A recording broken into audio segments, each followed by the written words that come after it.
I'm going to tell you how to make attacking animation and also how to use the combo attack. I mean, you have different type of attacking animation and how to play them. And also, as you see here, there are some trails. I also teach you how to add trails to make it more visually appealing. So, with that said, let's begin. Okay, let's continue our project. And we made the jump, run, and double jump and idle animation. Now we need to create the animations related to melee attacking, like for example, when you have sword, when you have axe or club, they all can use the same animation. So let's create a new animation player, and I call it me- melee one. It means melee attack, which is, I told you, a sword, axe, or anything that has the same shape. Okay, and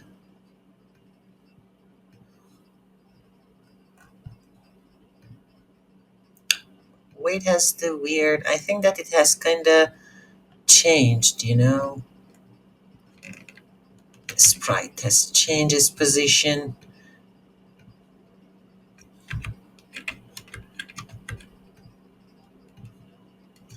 So be careful not to make the same mistakes and always. I think that's when it was not recording. I changed something so that was like this. But if this happened, don't worry, you can copy and paste from your idle and to here, and then you can animate it.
And as I wanted the game to be very fast and action, I wanted it to be too fast.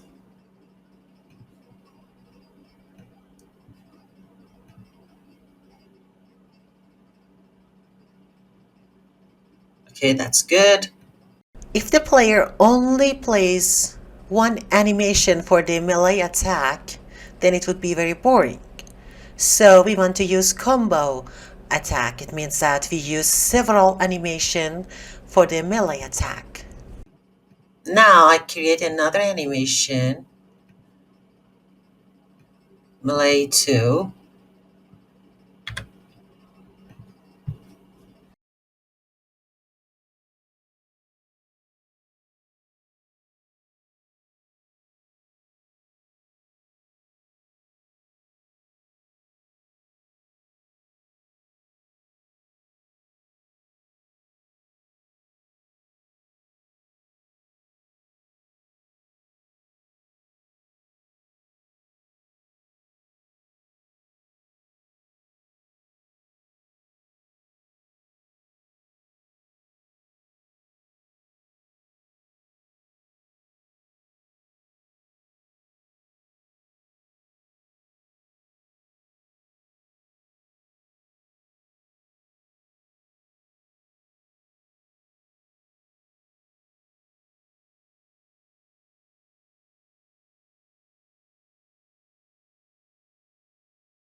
Okay, something like this.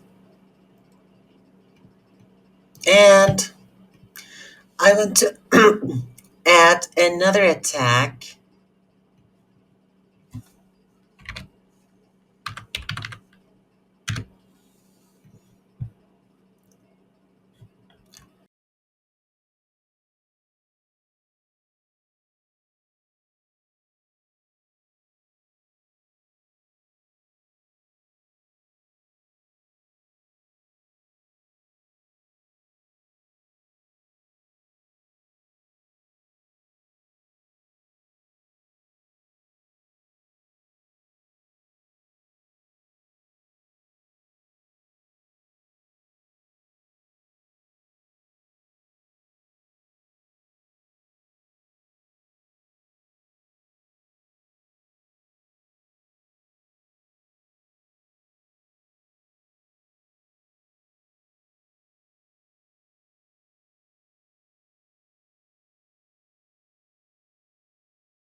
So I'm going to show you for one of them, which is a trail. For example, for this, I want to add a trail.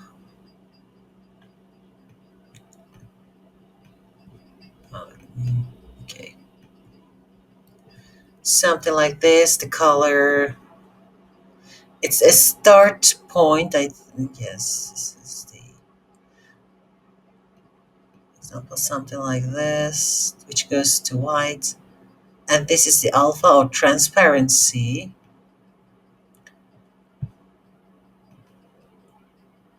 And the time it lasts for 1 second. And then the material, give it a default one. Uh,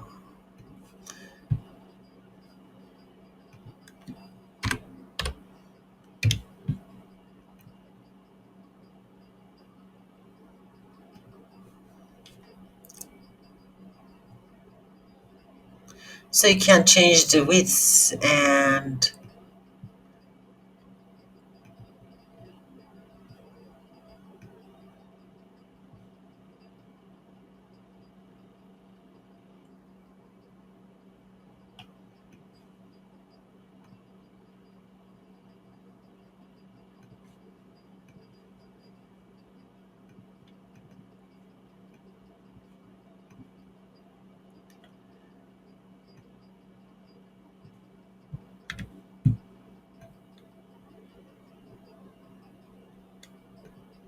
or you can, if you wanted, I just wanted to show you that this is the option.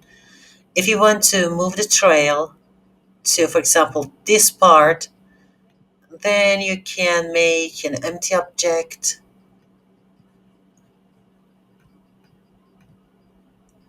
and move that here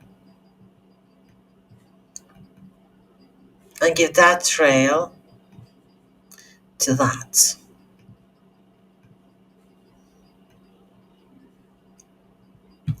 But remember that only for, you can deactivate this or even this. It's usually deactivated. So when it is running, it wouldn't show that. But here, go to record and make it active. Or if you have deactivated that, make this activate. And then only for this animation it will show. Let's give that again. The timer should be, for example, 3. You should always give the material.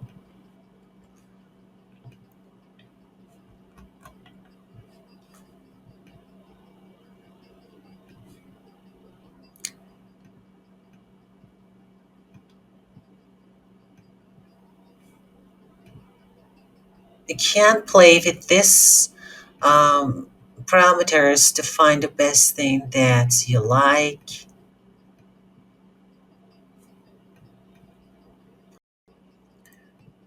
Now let's see what we should do with them.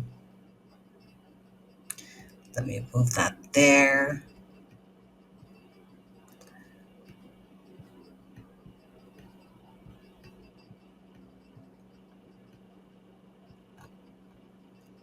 So they're triggered because they only are done once, and also do not make a loop because each time that you press a mouse to attack, they only have to be triggered once.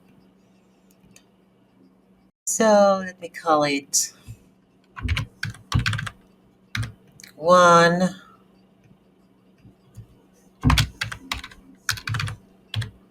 2,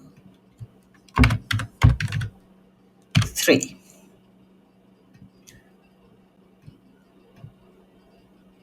1, that's too much.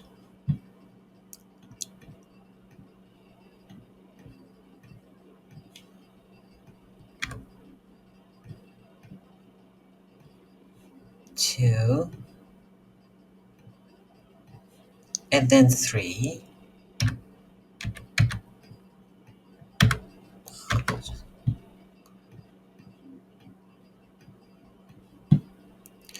And then they have to have exit time, even that at least 90% of the animation be shown. 1.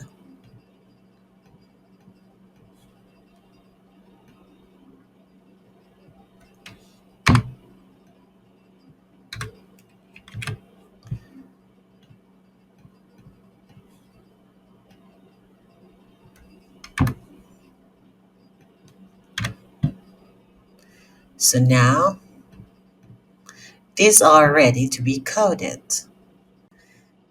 Then for example, we check in the code that um, if this has been performed, then go to this and go to this, and again repeat this cycle. Also, there are some people use, for example, they have another parameter like ints, and they connect them to each other, and then they connect the last one to this. But for this tutorial, as I want to make everything simple, so I give you the longer version, but it is simpler and easier to understand. Now I need to add a button here. So when I click on that, it would attack. And also I want to connect it to the left click of the mouse. So both of them should do the same thing. So I need to go to the um, this player input manager and add that one. So I need the button like jump. Okay. So the action is play, and this is button.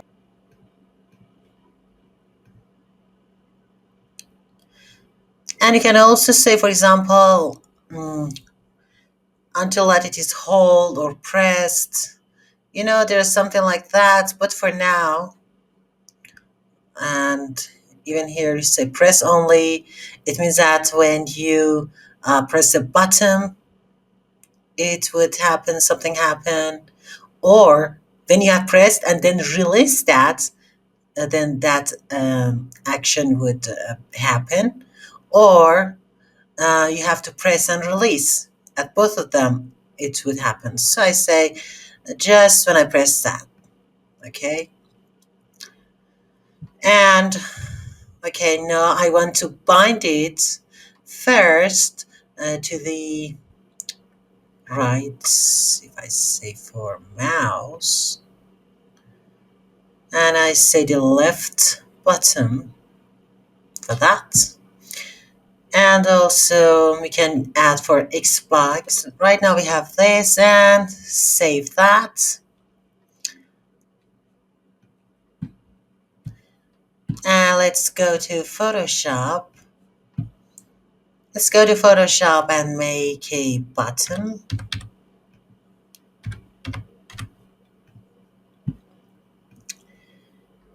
Let me move that. And make a circle and, for example, add a picture of a sword. Okay, this is your bottom, and if you want to add another thing to your bottoms, you can keep that and then change the shape for the other item. For example, for shooting a fire bottom, you can use the same thing, but use a picture on that. So make sure that you keep these layers separate so you have consistency in your game. So now I export that. And now go to Canvas on the panel jump, which is this part. And then BTN jump, double click and say BTN melee.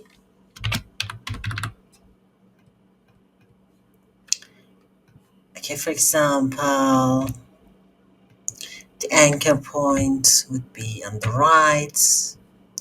Change this sprite. Uh, Let me fix that because, okay, 0. Okay, now.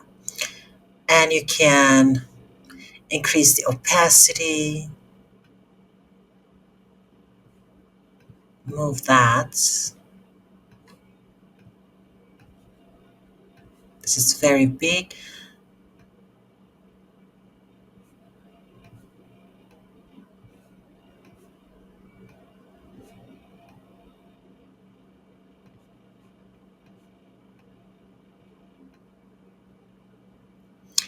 For example, put your attack button here or whatever that you feel that is better. For example, up here or here.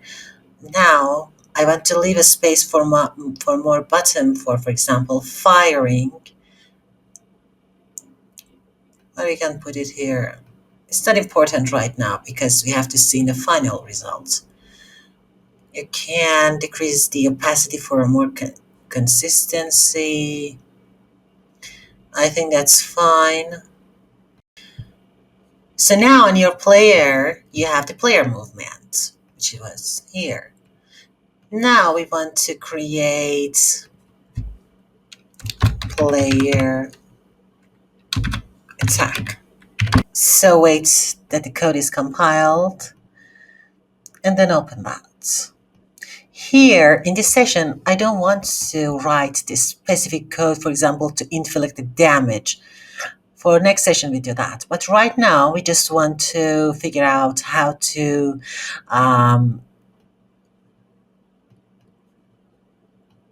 make these animations work.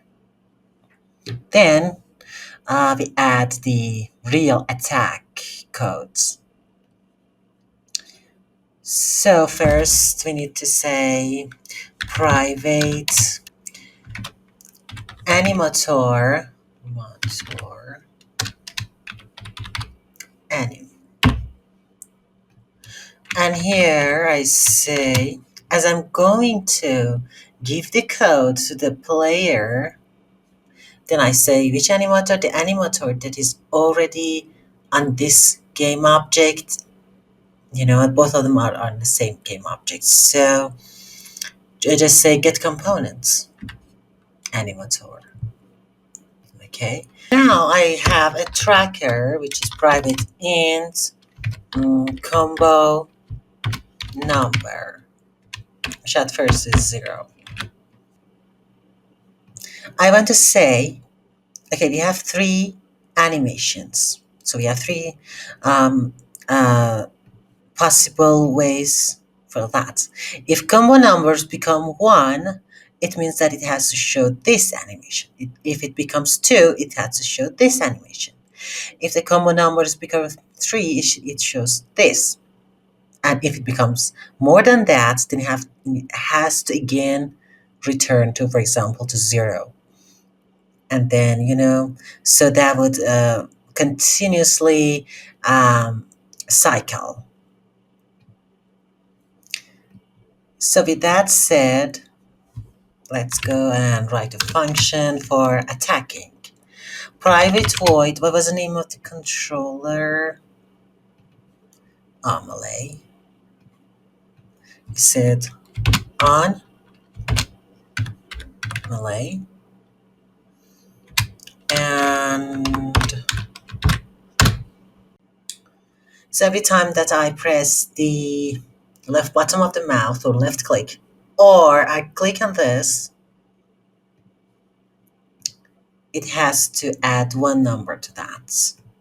So I say combo number plus plus.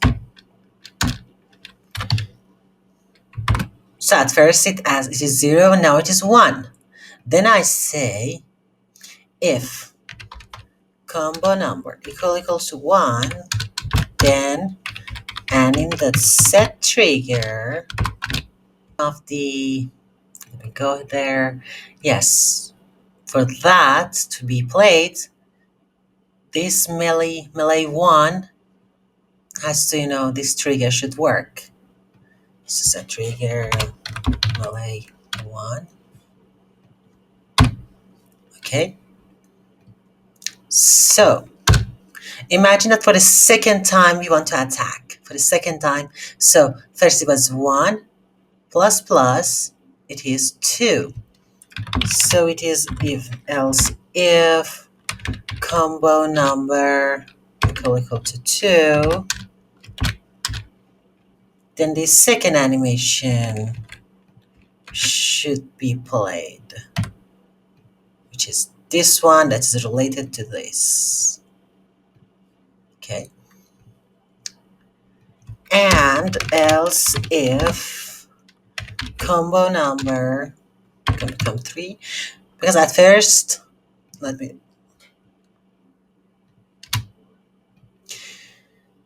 again tell you, at first it was 0 plus plus it become 1. Then after that it was 1 plus plus it become 2. Then after it performs its attack, it was 2 plus 1 becomes 3. Okay.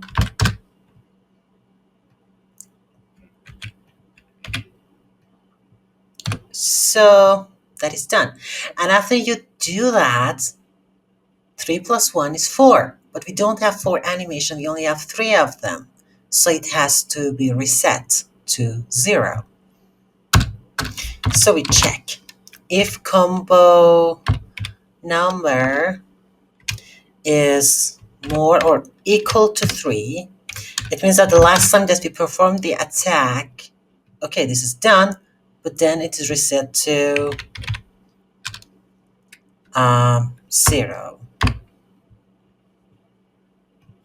Okay, so it does a third animation, and then it becomes 0. And then after you again do the melee attack, it has 0 plus 1, so this condition would be true. And this cycles on and on. Okay. And let's go to player and for this, I'm sorry, that's the player. In the bottom, add on screen bottom. The control path is the what was that? It was mouse to left key, yes. So left bottom. Okay. It has to be exactly something that we have set here. Okay. So we automatically detect that. So I need to add a cooldown. For example, if I want that my player only attacks every 1 second, then I set the cooldown to 1 second. So I say private float. First I have a timer that is 0. Then I have private I want to make it serializable, so I can change it from the inspector, float, cool, cool down, timer. This is for melee because for other things I also need the cooldown. For example, for fire and for attacking with fire, which I'm going to add this code later. So this is only for melee. And this is, for example, 1 second or half a second. Let me make it at first 1 second, 1F. Okay. Now I say that only you can attack if, for example, the timer is 0, and I say timer plus equal time. That's what is that? Time dot delta time. So every frame the timer increases. For example, from 0, suddenly it becomes 1. In that case, I'm allowed to perform an attack.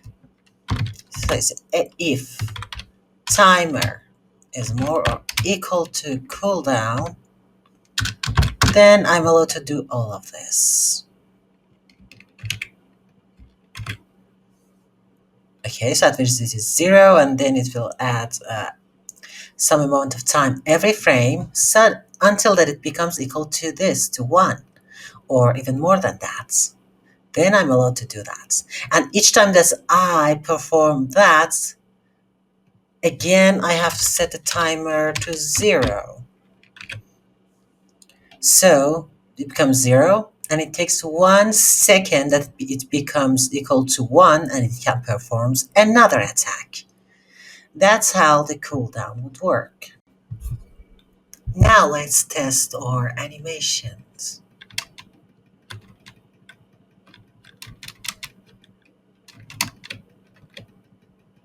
Okay, good. Now let's add the trail for other animations as well. Okay, for 1, we have this. For 2, we make the trail to be active.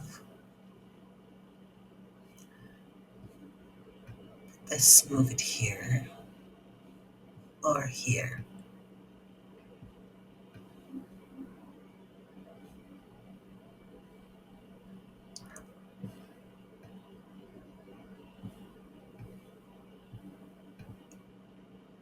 Something like this.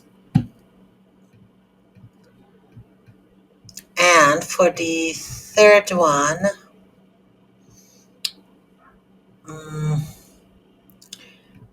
it has to be here. Okay, let me make a empty game object and add a trail here. And make the trail render. The animation is this length. Then that's the color. First it's the full color, then it loses that. And the material should be something, for example, this. And I want to change the position to here. Something like that.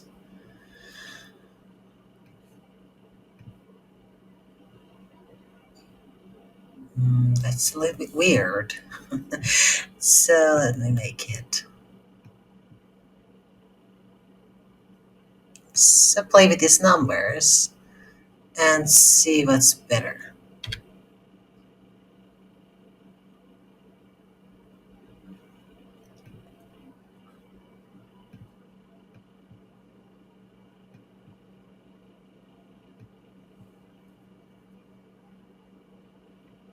You can even change the color if you want. For example, make it resemble to this.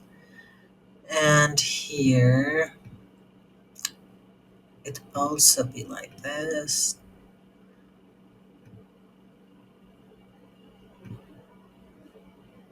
The opacity is too much.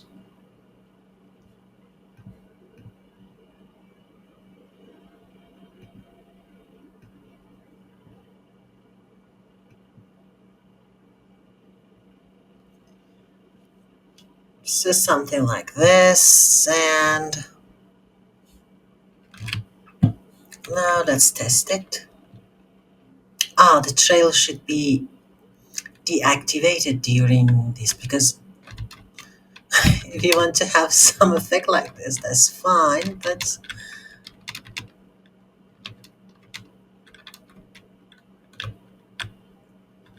this is not good for running animation. Okay, let's try and test it.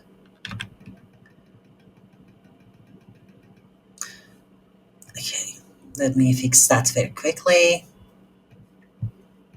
Go to animation, number 3, save. No, no, don't save. Just go to trail and okay. So usually this is not activated. Now go to save and activate that. Now, only if this animation is played, that would have, you know, the trail is shown, but here it is not shown. Now, if you want to make, for example, some dust effect, you can also add those trails as well to the foot, to the feet. In that, we have another trail, game object, trail for walk. Add a trail renderer.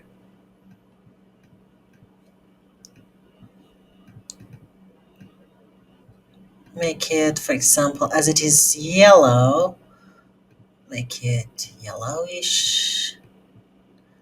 Or you can make it white. It's like, the dust. Something like this.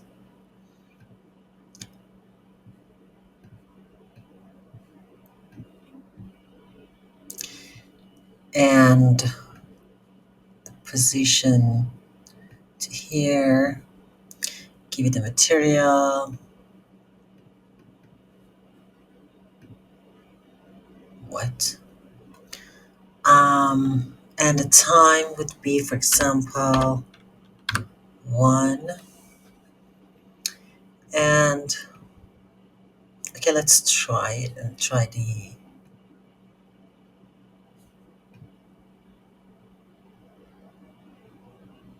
which is very ugly.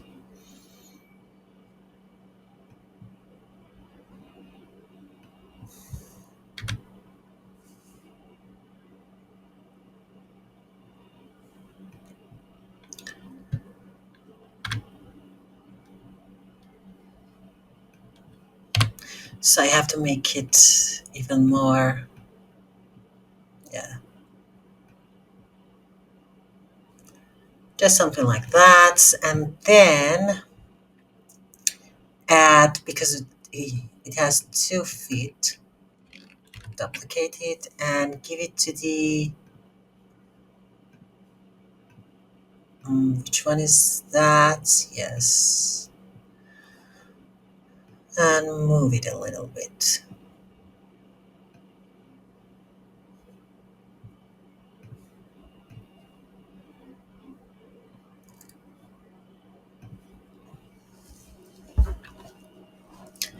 As you're always active, so they should even show when you're jumping. It's like,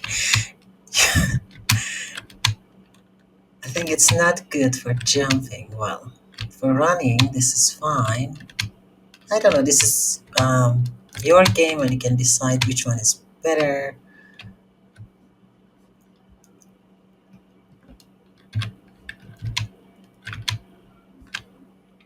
Yeah, I think if I decrease the lifetime, that would be better.